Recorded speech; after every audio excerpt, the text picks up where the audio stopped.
네, 안녕하세요. 오늘은 이제 컨트라스티브 러닝에 대해서 알아보도록 하겠습니다. 인덱스에 이제 representation collapse라는 단어를 써봤는데 아마 이거 좀 전 강의 제 이제 이전 강의를 좀 기억을 잘 하시는 분이나 아니면 뭐 머리가 좋으신 분들은 아마 무슨 의미인지 캐치하셨을 수도 있을 것 같아요. 근데 일단은 뭐 제일 간단한 거부터 해봅시다. 데이터 오그멘테이션 같은 거는 되게 옛날부터 있었던 기법이기는 해도 되게 사람의 직관이랑 잘 와닿는 것 같아요. 예를 들어서 이 강아지를 뭐 뒤집거나 아니면 잘라버린다던가 색깔을 바꾼다던가 해도 사람은 이게 똑같은 강아지라고 생각을 하는데 이제 기계가 받아들일 때는 이게 완전 다른 데이터라고 인식을 할 수도 있겠죠. 그래서 어떤 포지티브라는 셋을 만들어 가지고 여기서 샘플링을 하거나 뭐 이런 식으로 아니면 얘를 통해서 이렇게 데이터를 만들어서 어그멘테이션 한다는 건 뭐 보통 이거를 트레이닝 데이터에 넣는 걸 얘기하죠. 그래서 어그멘테이션 시메트릭한 펑션을 이제 이런 것들로 한번 볼 수 있는데 디스토션 하는 펑션이나 뭐 크롭 하는 펑션 이런 게 있는데 이게 이제 컨트라스티브 러닝이 나온 그런 직관이랑 바로 연결이 돼요. 이제 우리가 매트릭을 설정할 수 있죠. 코사인 시밀러리티든 뭐 어떤 시밀러리티 매트릭이라도 좋으니까 얘랑 얘는 이제 시밀러 하다고 얘기를 해주고 얘는 아니라고 얘기를 해주는 거죠. 그러면 이제 어떤 포지티브 셋에 있는 것들은 이제 이렇게 xi 프라임으로 표현을 한다면 이것들의 시밀러리티가 아주 커져야 되겠죠. 그래서 이게 커지면 커질수록 마이너스니까 로스는 줄어들겠죠. 이거를 바로 로직 값으로 대체할 수도 있어요. 원한다면. 그래서 abstractive한 어떤 representation space로 한번 가정을 해볼게요. representation space에서 이 포지티브 xi에서 샘플링 된 것들은 서로 당기게 되겠죠. 왜냐하면 그 특정 similarity가 이제 representative space에서 만약 계산이 된다면 이것들은 서로 가까이 가야 이제 그 결과값이 이제 커지겠죠. similarity로 나타나는 값이 커지겠죠. 근데 뭐 그렇게 치면 사실 그렇게까지 어그멘테이션 데이터가 이제 그렇게 비슷하냐? 라고 반문을 할 수도 있어요. 그래서 지난 강의에서는 컨버전스라고 했죠. 클래스 인포메이션을 컨버지 하는 거.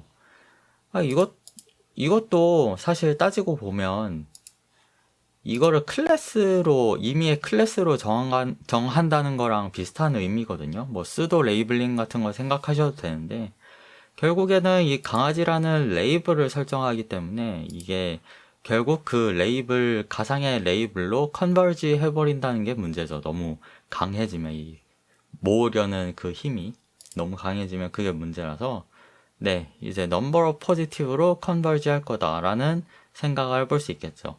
이거를 컬랩스라고 이제 얘기를 해요. 완전히 컬랩스 해버리면 그 어떤 사진이든 특정 클래스라고 정의를 해버리면 완전히 컬랩스 되는 거고, 디멘저널 컬랩스, 그쵸? 어떤 넘버 포지티브가 있을 때 거기에 한 디멘전에 이제 뭐 이거 같은 경우는 2D 스페이스겠지만 2D 스페이스 안에 다 놓여버릴 수 있다면 디멘저널 컬랩스라고 할 수 있겠죠. 이게 이 화살표가 각각의 클래스라고 한번 상상을 해보시면 될 것 같아요. 뭐 뮤추얼 인포메이션하고 연결도 당연히 지을 수 있어요. 그래서 엔트로피가 이거를 안 뒤에 엔트로피가 완전히 이제 이 포지티브 그 클래스만으로 알 수 있다면 엔트로피는 0이 되겠죠. 뭐 완전히 결정돼 버리니까. 그래서 뮤추얼 인포메이션을 이렇게 만들 수도 있는데 그 엔트로피를 사용해서 만들 수도 있는데 이게 완전히 이제 이것만으로 엔트로피가 결정되니까 네. 이거는 아무 의미가 없겠죠. 그래서 이 representation space라는 거를 어떻게 그래도 좀 유니폼하게 만들고 싶어요. 그런 컬랩스 현상 없이. 근데, 그래서 이거를 좀 서로 이제 거리를 벌려버릴 수 있는 뭐 그렇게 생각할 수도 있는데, 근데 서로 거리를 벌리다가 이렇게 될 수도 디멘셔널 콜랩스 될 수도 있잖아요. 그리고 그것보다 더 강한 에비던스를 제가 지난 강의에 언급을 했었죠.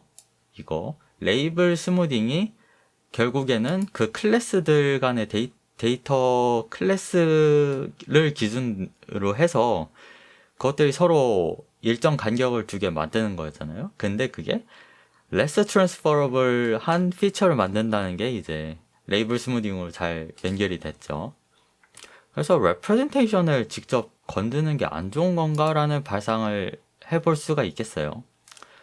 그리고 실제로 그레디언트라는 것도 우리가 학습을 시킨다는 것도 매트릭의 결과값을 기준으로 하거든요. representation 자체가 아니라 뭐 켈 다이버전스든 컨트라스티브 로스, 컨트라스티브 로스든 결국에는 어떤 결과값 있잖아요. 이거를 기준으로 다 이제 신경망을 업데이트하게 되잖아요. 그래서 결국에는 우리가 매트릭이 중요하다라고 상상을 해볼 수 있죠. 이거를 매트릭을 좀 잘 다루기 위해서 매트릭 스페이스란 걸 한번 개념을 해볼게요. 가정을 해볼게요. xi랑 코사인 시밀러리티라는 어떤 매트릭을 생각을 해보면 얘 같은 경우는 여기 이제 높아야겠죠. 포지티브 여기에서 나왔으니까. 그게 아닌 거는 낮겠죠. 얘 같은 경우는 뭐 데이터의 어떤 아주 앱스트랙티브한 디멘전으로 봐도 되고 뭐 인덱스라고 봐도 돼요. 근데 이제 이 코사인 시밀러리티라는 어떤 스페이스를 가정할 수 있다는 게 중요한 거예요. 그러면 이제 우회를 한번 해볼 수 있겠죠. 이제 매트릭 스페이스에서 유니폼 디스트리뷰션이 그래도 레프레젠테이션의 유니포미티랑 연결되지 않을까라고 상상을 해볼 수 있겠어요. 예를 들어서 이렇게 각자 극좌표계가 있으면 이게 세타가 이제 0에서 2파이라는 구간 안에서는 이렇게 어떤 원을 그리게 되잖아요. 그러면 이거는 완전히 유니폼한 거죠. 퍼펙트한 거죠. 퍼펙트 거의. 뭐 로스 밸류를 그래서 이런 어떤 극좌표계로 나타낼 수 있지 않을까라고 상상을 해보면 이제 아주 큰 스페이스더라도 상관이 없죠. 왜냐하면 아주 큰 스페이스 하이퍼스피어로 상상을 해볼 수 있으니까. 근데 뭐 그냥 이건 상상이에요, 사실은. 그러니까 유니폼 디스트리뷰션의 어떤 그 형태를 가지는 매트릭이 좋다라는 거는 여기서도 그 처음에 이제 유니포미티라는 개념을 컨트라스티브 러스에서 이제 서로 추출해낸 유니포미티라는 개념을 추출해낸 논문에서도 사실은 논트리비얼하고 이런 어떤 분석 결과로부터 도출을 해낸 거예요, 사실은. 그러니까 이게 애널리틱한 접근이라고 하는데 어떤 아주 잘 먹혀드는 방법을 이제 생각을 해보니까 이거를 어떤 어썸션을 해보고 실제 결과로 이어지는지 어썸션을 기준으로 하는 게 이제 애널리틱한 어프로치이긴 한데 뭐 맞을 수도 있죠. 이게 정답일 수도 있으니까 한번 시도는 해볼 필요는 있어요. 그러니까 이제 어떤 유니폼한 매트릭 스페이스를 형성하는 로스가 뭐냐라고 했을 때 트레디셔널한 컨트라스티브 로스는 이제 이게 우연하게 되게 우연이라고 뭐 하기에는 좀 그렇지만 되게 잘 먹혀드는 이제 방법이잖아요. 그래서는 뭐 네거티브로 둘 수도 있고 아니면 그 이제 i하고 이제 여기에 속하지 않는 거를 이제 이런 식으로 할 수도 있겠죠. not in 뭐 이렇게 아니네요. 이거였나? 죄송합니다. 아무튼 뭐 그냥 이거 데이터 전체로 놓을 수도 있고 얘에서 전체 데이터에서 얘만 뺀 거를 여기다 넣을 수도 있고 여러 가지 방법이 있겠죠. 그리고 RBF 커널을 제안한 게 이제 2022년에 유니포미티라는 로스를 이제 이제 제안을 하면서 나온 게 이건데 뭐 그래요. 이제 이런 식으로 RBF 커널을 쓰는 거는 나쁜 아이디어는 아니에요. 왜냐하면 작은 차이도 이제 잘 포착해낼 수 있기 때문에. 아니면 좀 더 이제 디렉트하게 갈 수도 있죠. 레프레젠테이션이 어떤 이런 아주 아이디얼한 어떤 디스트리뷰션을 가진다고 할 때 이거를 좀만 변형을 하면, 그러니까 코사인 시뮬레이티죠 이거 그냥. 근데 이게 유니폼하게 잘 나타나요. 예를 들어서 이게 2차원의 값이라고 한다면 Z 이제 L2놈은 이렇게 표현할 수 있고, 이거는 이렇게 되죠. 이거는 코사인 그 극좌 폐궤로 변환하면 바로 이렇게 나타나죠. 그 스케일링을 한다고 가정을 하면. 그러면 얘네는 우리가 방금 봤을 때 되게 유니폼한 그거 그 이제 원의 형태였잖아요. 이거 그대로잖아요. 그래서 이제 어떤 normal distribution을 따르는 어떤 representation을 가정을 한다면 얘랑 얘랑 이제 distribution을 서로 한번 동일하게 거의 비슷하게 만드는 걸 생각을 해볼 수 있죠.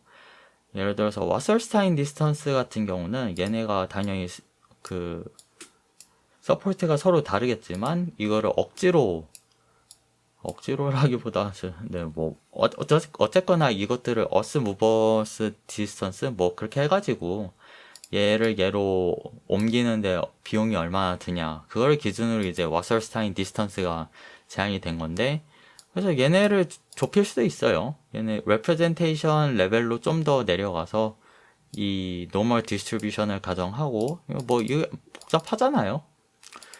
얘랑 얘랑 이제 좁히는 그걸 생각을 볼 수 있는데, 근데 우리가 이제 유니폼한 게 그냥 매트릭 스페이스에서 유니폼 디스트리뷰션이 되는 어떤 매트릭이 뭐 레프레젠테이션도 잘 이제 유니폼하게 그렇게 잘 흐트려 놓는다라는 거는 가정이었죠. 어썸션이죠. 처음에 유니포미티 내놓은 사람이 이거 논트리비얼이라고 했죠. 논트리비얼이란 거 한 거는 이제 그렇게 티오레틱하게 바로 설명이 되지 않는다는 거예요. 뭐 그렇죠. 컨트라스티브 러닝이 물론 로스가 잘 먹혀 들어가긴 했지만, 근데 그게 이제 좋아요. 유니포미티 메저라는 게 아주 아이디어란 게 찾아질 수도 있어요. 뭐 방금 얘기한 와설스타인 디스턴스 얘기한 게 그렇게 될 수도 있지만, 그래도 여전히 문제가 존재하는 거는 그러니까 얼라인 로스, 그러니까 서로 시밀러한 거를 좁히고 시밀러하지 않은 거를 벌리는 힘, 그게 이제 얼라인이라고 이제 유니포미티하고 따로 빼낸 건데, 결국에는 컨트라스티브 로스란 거는 이 얼라인이랑 유니포미티랑 밸런스가 있어야 돼요. 완전히 익스트림하게 유니폼한 거나 익스트림하게 얼라인한 거 모두 안 좋거든요.